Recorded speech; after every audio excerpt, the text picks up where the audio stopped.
Samantala, dahil nga pa rin po sa mga pag-ulan na dulot nitong LPA, again, pinag-iingat po natin ang ating mga kababayan doon sa eastern section ng bansa dahil pa rin nga po sa bantahon ng mga pagbaha dahil sa patuloy na pag-ulan.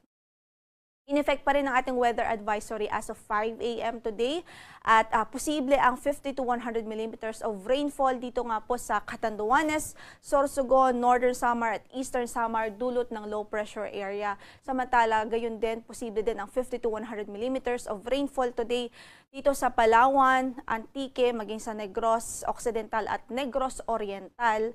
So itong mga pag-ulan na ito, pwede po itong magdulot ng mga pagbaha sa mga lugar na nabanggit natin, kaya't patuloy natin silang pinag-iingat.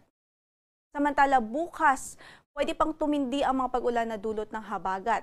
So nakikita po natin posible ang 100 to 200 millimeters of rainfall dito po sa Palawan Province, maging sa Antique at Negros Occidental. Habang posible ang 50 to 100 millimeters of rainfall sa Occidental Mindoro, Aklan, Capiz, Iloilo, Guimaras at Negros Oriental. Dulot po yan ng habagat. Samantala, yung LPA patuloy pa rin magdudulot ng 50 to 100 mm of rainfall bukas sa mga lalawigan ho ng Catanduanes at Northern Samar. By Friday, nakikita po natin matasing tsansa pa rin ng 100 to 200 mm of rainfall. So medyo matindi pa rin ho yung mga pag-ulan dito sa Palawan, Occidental Mindoro, Antique, maging dito po sa Negros Occidental. Dulot po yan ng habagat.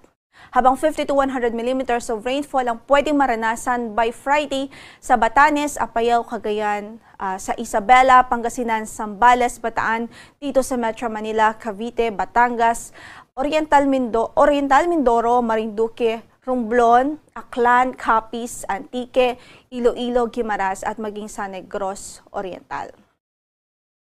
So sa mga kababayan natin, sa mga nabanggit nating lugar, maging handa po tayo dahil nariyan pa rin po ang mga banta ng pagbaha dulot ng mga pag-ulan na ito. Samantala, i-retain